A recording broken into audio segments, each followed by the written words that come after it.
Hello dear friends, welcome back to frame brothers. तो last हमने बात करी थी types of gate triggering method. तो आज हम बहुत इंपॉर्टेंट टॉपिक की बात करने जा रहे हैं, VI characteristics of an SCR. ठीक है, सबसे पहले हम देखते हैं रिवर्स ब्लॉकिंग मोड में। तो आपको तो याद ही होगा रिवर्स ब्लॉकिंग मोड में क्या था, नेगेटिव वोल्टेज अप्लाई करते हैं, anode is negative, cathode is negative. तो क्या होगा, इससे एक रिवर्स सैचुरेशन करंट बहेगी IRS। अब ये रिवर्स सैचुरेशन करंट इसके वेरिएशन पे डिपेंड नहीं करता है ना।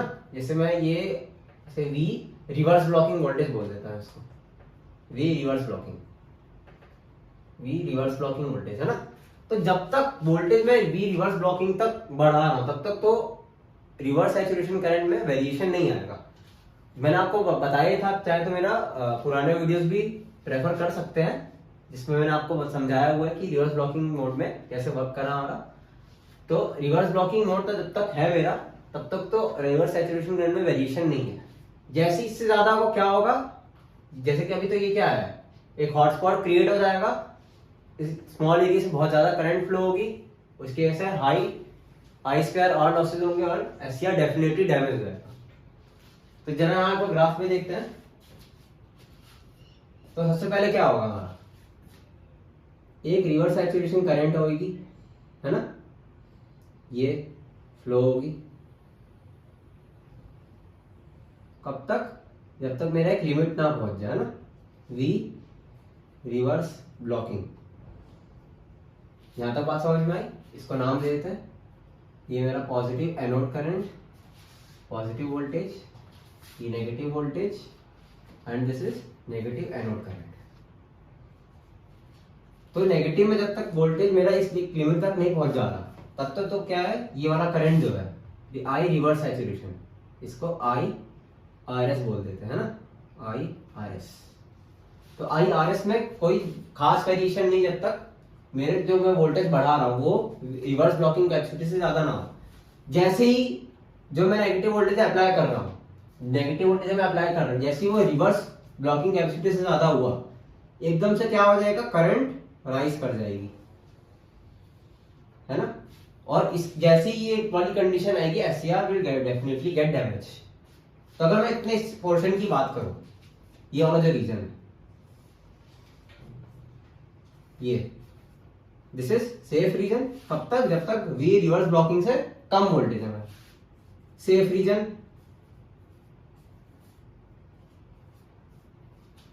ओके। यहां पे वोल्टेज क्या है, voltage is smaller than V reverse blocking. अब देखिए, जैसे मेरे पास यहां जंक्शन है J1 J2 J3। तो J1 and J3 will be reverse biased and J2 will be forward biased. तो इस रीजन में क्या है, J1 J3 will be reverse biased and J2 will be forward biased. ठीक है, ये मेरा कौन सा रीजन है, रिवर्स ब्लॉकिंग रीजन है मेरा, जब तक V रिवर्स ब्लॉकिंग से कम है। यहां तक बात क्लियर। और जो जंक्शन J2 है, जंक्शन J2 मैंने आपको बताया था, इसका तीनों को एज ए रेजिस्टेंस से भी रिप्लेस कर सकते हैं। तो जो मेरा R2 है, R2 वेरी हाई है ना, मतलब ये कैसा एक्ट कर रहा होगा अभी, as an open circuit work कर रहा होगा। ये वाला रीजन क्लियर आपको। अब देखिए जो नेक्स्ट रीजन है, जो मेरा नेक्स्ट रीजन है, अब ये क्या है, डेंजरस रीजन।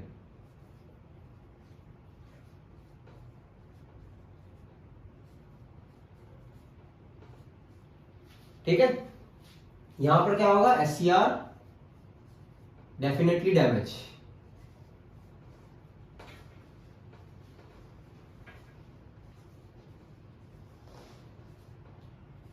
है ना।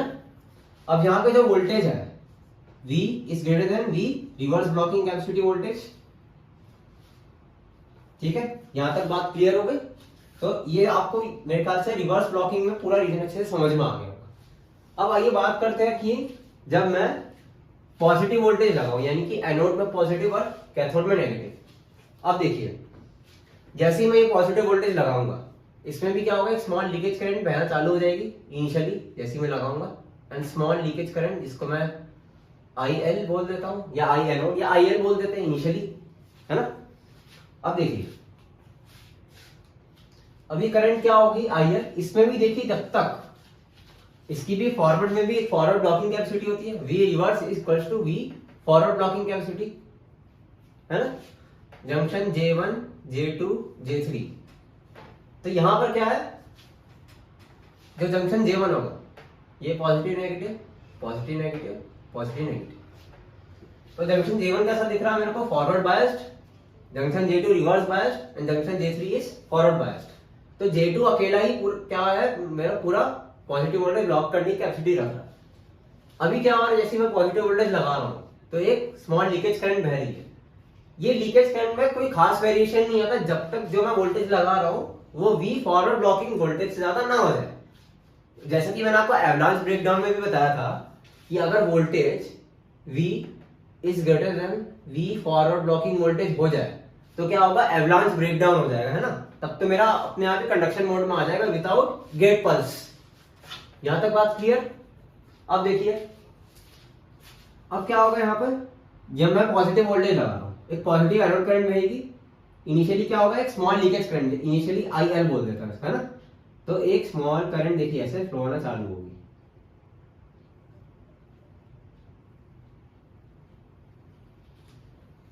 कब तक, V फॉरवर्ड ब्लॉकिंग कैपेसिटी। यहां तक देखिए जब तक मैं वोल्टेज बढ़ा रहा हूं ना, इस वाली करंट में कोई खास वेरिएशन नहीं आएगा, I लीकेज करंट। यहां तक बात क्लियर। अब देखिए जो अगला मेन हम समझना ना, इसके आगे हमें समझना है मेन। अब देखिए फॉरवर्ड ब्लॉकिंग से ज्यादा दिया तब तो कंडक्शन मोड में ही आ गया, है ना। तब तो मेरी करंट क्या होगी, ऐसी राइज कर जाएगी बिल्कुल जैसे रिवर्स में हो रहा था। तो इस मैंने क्या कहा था एवलांच ब्रेकडाउन में कि SCR में सस्टेन, मतलब हो सकता है सस्टेन कर जाए, हो सकता है डैमेज भी हो जाए। तो इसके लिए हमने क्या किया था, हमने गेट ट्रिगरिंग मेथड्स पढ़े थे। अब यहाँ देखिए यहाँ पर क्या होगा, अब जैसे ही मैं यहाँ पर गेट पल्स लगा दूंगा अपना, गेट पल्स ये मैंने अपना लगा दिया गेट पल्स, क्योंकि मेरे को तो इस लिमिट के अंदर ही SCR को ऑन करना है ना, V फॉरवर्ड ब्लॉकिंग कैपेसिटी के कम वोल्टेज में ही मेरे को SCR ऑन कर देना, क्योंकि उसके बाद तो एवलांच ब्रेकडाउन हो जाएगा, अपने आप ही कंडक्शन में आ जाएगा। तो ये मैंने लगा दिया फॉर पॉजिटिव गेट वोल्टेज। इसकी वजह से क्या होगा, गेट करंट आएगी, ये आ गई gate current IG positive gate current, है ना। सिमिलरली यही एक गेट करंट ऐसे आएगी, इलेक्ट्रॉन्स का फ्लो ऐसे अपवर्ड हो जाएगा, ये इलेक्ट्रॉन्स, फिर क्या होगा, यहाँ पे accumulation of electrons, anode current जो इनिशियली बह रही होगी वो अपना पाथ बदल लेगी, ये पाथ ले लेगी और धीरे धीरे जंक्शन का ब्रेकडाउन हो जाएगा। यही मैंने आपको बताया था गेट ट्रिगरिंग मेथड में। अब देखिए जैसे जैसे जंक्शन का ब्रेकडाउन हो रहा है, ठीक है, बहुत ध्यान से समझिएगा, ठीक है। देखिए जंक्शन J2 है, अभी क्या है, फॉरवर्ड ब्लॉकिंग मोड में है, फॉरवर्ड ब्लॉकिंग मोड में है। जंक्शन J2 कैसा मेरा, रिवर्स बायस्ड है ना। यहाँ पर लिख भी देते हैं, अगर मैं इतने रीजन की बात करूं, ये वाला V फॉरवर्ड ब्लॉकिंग रीजन, तो यहाँ पर क्या है, जो मेरा वोल्टेज है इसको दूसरे कलर से लिख देते हैं, जो वोल्टेज है smaller than V forward blocking voltage, ठीक है, यहां तक क्लियर। और जंक्शन J2 कैसा है मेरा, junction J2 is reverse biased, J1 and J3 are forward biased, forward biased, okay.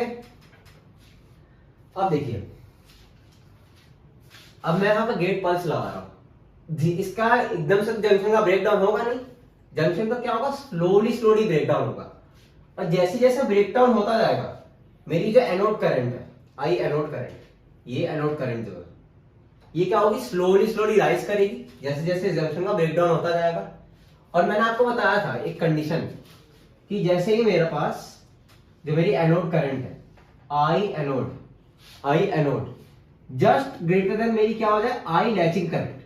अभी देखिए हम लैचिंग फिनोमिना की बहुत अच्छे से बात करेंगे नेक्स्ट लेक्चर में। अभी बस अब एक पॉइंट समझ लीजिए कि हमारे पास एक पॉइंट है, जैसे ही एनोड करंट मेरे पास लैचिंग करंट से ज्यादा हुआ, उस टाइम हम क्या कर देंगे, अपनी गेट पल्सेस को रिमूव कर देंगे, ठीक है। उसके बाद क्या होगा कि जो एनोड करंट होगी वो सेल्फ सफिशिएंट होगी rest of the breakdown of the junction, ठीक है। यानी कि जैसे ही anode current just greater than latching current हुआ, तो उस टाइम जो एनोड करंट होगी वो खुद ही कैपेबल होगी कि जो मेरे पास बचा हुआ जंक्शन जिसका ब्रेकडाउन रह गया है वो खुद ही करा देगी एनोड करंट। उसके बाद हमें गेट पल्स की जरूरत नहीं पड़ेगी, ठीक है। यहां तक बात क्लियर।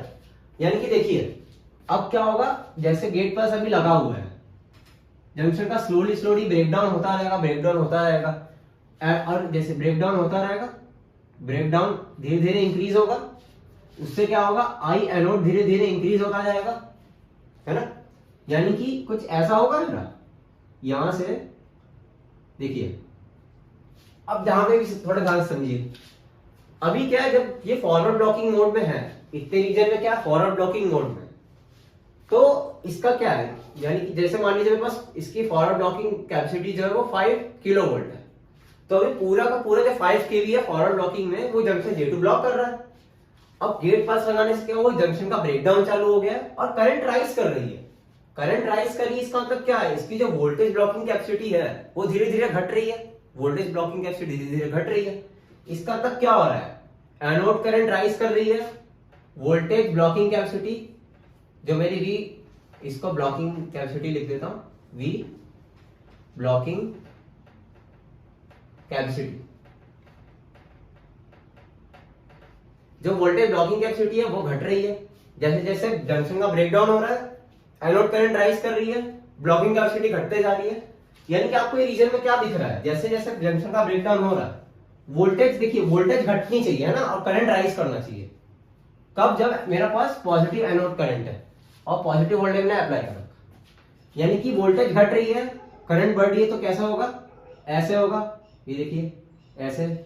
वोल्टेज बढ़ी, देखिए सॉरी, वोल्टेज घट गई, करंट राइज किया, वोल्टेज घटी और राइज किया।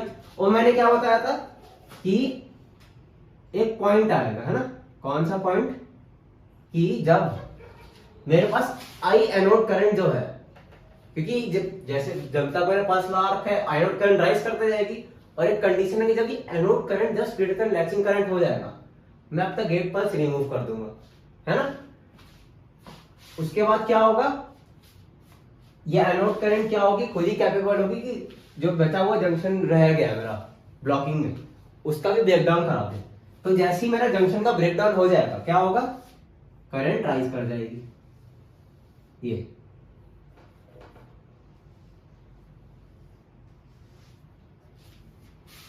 यहां तक बात क्लियर आपको। तो ये कौन सी कंडीशन होगी, अगर मैं इसको ऐसे बताऊं तो यहां पे ये, इसको मैं बोल देता हूं आई लैचिंग। एक और फिनोमिना होता है होल्डिंग करंट का, तो होल्डिंग करंट जो होता है वो हमेशा लैचिंग से कम होता है। अभी लैचिंग और होल्डिंग फिनोमिना की हम आने वाले लेक्चर में बहुत बेहतरीन तरीके से बात करेंगे। अभी आप बस अंडरस्टैंडिंग के लिए आप समझ लीजिए बस। अभी देखिए आई लैचिंग जैसी कंडीशन यहाँ पे अचीव हुई, इस वाले पॉइंट पे, ये तो मैंने क्या किया था, यहाँ पे अपने इस वाले पॉइंट पे गेट पल्स रिमूव कर दिए। और एक और मेरे पास होता है क्या, एक होल्डिंग करंट भी होता है। Holding current is always smaller than latching current. अब देखिए अब क्या हो रहा होगा, जैसे कि अगर मैं अलग अलग कंडीशंस की बात करूं, जैसे कि मान लीजिए मैंने यहां पे इस वाले वोल्टेज के लिए, इस वाले पोर्शन के लिए यहां पर क्या किया, जंक्शन का मैंने यहां पे गेट पल्स लगा दिया, मान लीजिए यहां इस कंडीशन पे आके, तो क्या होगा, ये करंट ऐसे राइज करेगी, है ना, ओके। इसका मैं बोलता हूं वी फॉरवर्ड ब्लॉकिंग 1। मान लीजिए क्योंकि मेरे पास हर डिवाइस का अपना अपना कुछ ब्लॉकिंग कैपेसिटी हो गई, जस्ट फॉर एग्जांपल मैंने 5 केवी ले लिया, हर डिवाइस का अपना अपना कुछ ब्लॉकिंग कैपेसिटी होगा, ओके। सिमिलरली जैसे मान लीजिए कोई दूसरा डिवाइस होगा, वो ऐसे राइज किया, है ना, क्योंकि क्या हो रहा है, जब ब्रेकडाउन, जंक्शन का ब्रेकडाउन हो रहा है, जंक्शन का ब्रेकडाउन होने की वजह से क्या हो रहा है, वोल्टेज घटते जा रही है, करंट बढ़ता जा रहा है। यही मेरे को दिख रहा है, ये सेम चीज, इसको बोल देते हैं हम अपना V forward blocking two. Similarly यहां पर देखिए ऐसे आई होगी, ऐसे करंट राइज कर गई है ना, फिर ऐसे करंट वोल्टेज घटी, करंट राइज कर गई। अब कोई सोचेगा सर कि V equals to I R है, V equals to I R है। अगर फॉरवर्ड ब्लॉकिंग कैपेसिटी की मैं बात करूं इस वाले रीजन की, जब तक मैं फॉरवर्ड ब्लॉकिंग वोल्टेज में है मेरा SCR है ना, जंक्शन J2 कैसा है, रिवर्स बायस्ड है। अब मैंने आपको बताया था इन तीनों जंक्शन को रेजिस्टेंस से रिप्लेस कर सकते हैं ना, कुछ ऐसे अपना ये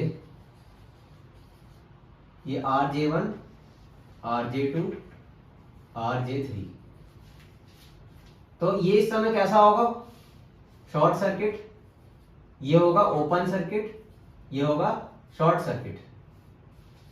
अब जैसे जैसे जंक्शन का ब्रेकडाउन होता जा रहा है, क्योंकि अभी क्या है रेजिस्टेंस, अगर मैं प्रैक्टिकली बात करूं तो R2 अभी मेगा ओम्स में होता हमारा है ना। अब आइडियल केस में तब तो ये पूरा क्या होता है, इन्फिनाइट हो गया, लेकिन ऐसा तो होता नहीं है। प्रैक्टिकल केस में क्या होगा, कुछ मेगा ओम्स में होगा। अब जंक्शन का ब्रेकडाउन हो रहा है, यानी कि रेजिस्टेंस भी तो कम हो रहा है, क्योंकि ब्लॉकिंग कैपेसिटी कम होती जा रही है, रेजिस्टेंस भी तो कम होता जा रहा है ना उसके साथ, तभी तो करंट राइज कर रही है। अब कोई सोचेगा सर वोल्टेज घट रही है, रेजिस्टेंस घट रहा है और करंट बढ़ रही है। देखिए V equals to I R है, रेजिस्टेंस घट रहा है, करंट बढ़ रही है, तो सर वोल्टेज हो सकता है दोनों का product V equal to I R, current बढ़ रही है, रेजिस्टेंस घट रहा है, V तो कांस्टेंट रहना चाहिए, पर ऐसा हो नहीं रहा है इस केस में। क्यों? क्योंकि जो मेरे पास जंक्शन J2 है अभी क्या है, as an open circuit work कर रहा है, लेकिन जब क्या होगा, जैसे ये कंप्लीट कंडक्शन मोड में आ जाएगा, this is the conduction mode, ये वाले रीजन कंडक्शन मोड, ये मेरा कैसा हो गया, कंडक्शन मोड में आ गया। ठीक है, अब हाँ, अब हम क्या बता रहे थे कि ये जंक्शन है, अभी जंक्शन J2 ओपन सर्किट था, ब्लॉकिंग जब मेरा फॉरवर्ड ब्लॉकिंग मोड में है, लेकिन अब क्या हो रहा है, धीरे धीरे जंक्शन का ब्रेकडाउन हो रहा है, यानी कि रेजिस्टेंस कम होता जा रहा है धीरे धीरे। और जैसे ही कंप्लीट कंडक्शन मोड में आ जाएगा, जैसे ही कंप्लीट कंडक्शन मोड में आ जाएगा, ये भी क्या हो जाएगा, शॉर्ट सर्किट। और एक शॉर्ट सर्किट वायर का तो अगर हम बात करें, इसका तो वोल्टेज जीरो होता है ना, तो आपको दिख रहा है कि वोल्टेज ब्लॉकिंग कैपेसिटी कम हो रही है, इसका मतलब वोल्टेज भी तो घट रहा है, क्योंकि ऐसा शॉर्ट सर्किट बिहेव करने लग जाएगा कंडक्शन में। इसलिए V इक्वल टू आई, अगर हम प्रोडक्ट से देखेंगे तो भी मेरे को वोल्टेज ऐसा कांस्टेंट नजर नहीं आ रहा है, वोल्टेज भी घट रही है, रेजिस्टेंस भी घट रहा है और करंट राइज कर रही है। ठीक है, अब देखिए अगर मैं यहां इस वाले रीजन की बात करूं, क्योंकि ये वोल्टेज करंट के बीच का ग्राफ है, तो कुछ इसका जब टर्निंग ऑन रेजिस्टेंस भी तो होगा ना, आर ऑन जिसको बोलते हैं, वो किस पे डिपेंड करेगा, del V by del I, यानी कि change in voltage upon change in current. यानी कि जो ग्राफ है आपको लीनियर दिख तो रहा है, पर ये लीनियर है नहीं, क्योंकि वोल्टेज और करंट तो बदलता रहेगा टाइम के साथ साथ, तो ये रेजिस्टेंस भी तो चेंज होता रहेगा ना, this resistance not a constant value. यानी कि जो ग्राफ लीनियर दिख रहा है एक्चुअली में है नहीं, ये it's a non linear graph. Okay, अब देखिए ये वाला जो रीजन है, अब देखिए जो कंडक्शन मोड है इसको स्टेडी स्टेट रीजन भी बोलते हैं, steady state region, SCR is on. ठीक है, ऑल जंक्शन, मेरे पास तीनों जंक्शन होंगे। ठीक है, जंक्शन, इसको जंक्शन J1 J2 और J3, तीनों किस में होंगे, फॉरवर्ड बायस्ड होंगे, तीनों फॉरवर्ड बायस्ड। यहां पर देखिए अब आप देख रहे हैं कि ये किसमें अभी कंडक्शन मोड में है ना, और आपको देख रहा है स्लोप भी पॉजिटिव, तो यहां पर क्या होता है, मुझे मेरा रेजिस्टेंस है, रेजिस्टेंस वो क्या है, पॉजिटिव। अगर मैं इस वाले रीजन की बात कर लूं, इस वाले रीजन में भी ये वाला जो रीजन है ब्लॉकिंग कैपेसिटी का, जहां पर ये R2 आपको दिख रहा है, यहां पे भी जो रेजिस्टेंस होगा वो कैसा है मेरा, पॉजिटिव। ठीक है, यानी कि कंडक्शन मोड और मेरा ये वाला मोड है, यहां पर रेजिस्टेंस पॉजिटिव दिख रहा है ना। और अगर मैं फॉरवर्ड ब्लॉकिंग कैपेसिटी की भी बात कर लूं, यानी कि यहाँ पर, तो यहाँ पर भी जो मेरा रेजिस्टेंस है जब फॉरवर्ड ब्लॉकिंग मोड में, उस पर भी मेरा रेजिस्टेंस कैसा है, पॉजिटिव है। ठीक है, अब जो ये वाला रीजन है जहां देखिए करंट राइज कर रही है ना, जब मैं गेट पल्स लगा रहा हूं करंट धीरे धीरे राइज कर रही है, एनोड करंट, इसका बोलते हैं ट्रांजिशन रीजन। ट्रांजिशन रीजन, ठीक है। अब यहां पर जो मेरा रेजिस्टेंस होता है ना, रेजिस्टेंस, वो होता है नेगेटिव। अब सोचेगा सर ये रेजिस्टेंस नेगेटिव कैसे है, जरा ध्यान से देखिए। अगर ये जो मेरा कर्व बन रहा है, अगर इसमें एक पॉइंट कलर से स्लोप ड्रॉ कर दो, तो देखिए स्लोप क्या है, दिस स्लोप इज नेगेटिव, है ना। और रेजिस्टेंस नेगेटिव होना भी चाहिए, क्योंकि जो रेजिस्टेंस वो धीरे धीरे घटते जा रहा है मेरा, और करंट राइज होते जा रही है ना। इसलिए मेरा क्या है, इस रीजन में जो मेरा रेजिस्टेंस है वो नेगेटिव है। इसलिए हमें क्या चाहिए, जो जब ये जो मेरा ये वाला रीजन होता है ना, इसमें मुझे गुड प्रोटेक्शन चाहिए, गुड प्रोटेक्शन। ये जो ट्रांजिशन रीजन है, इस वाले रीजन तक मेरा क्या हो गया, जब तक मेरा anode current just greater then cathode current ना हो जाए, कैथोड कह रहा sorry, anode current is just greater than latching current ना हो जाए, तब तक मेरा ट्रांजिशन स्टेट है। ठीक है, तो ये ट्रांजिशन रीजन है, रेजिस्टेंस इस रीजन में नेगेटिव है, गुड प्रोटेक्शन चाहिए। ओके, तो ये था मेरा VI characteristics of an SCR। आप, आई होप आपको ये बहुत ही अच्छे से समझ में आया होगा। अगर आप लोगों को कोई भी डाउट हो तो आप मुझे कमेंट सेक्शन में बता सकते हैं। ठीक है, तो नेक्स्ट लेक्चर में मिलते हैं, और आगे आने वाले लेक्चर्स में हम बात करते हैं हमारे next phenomena latching and holding current के बारे में। Okay, thank you very much.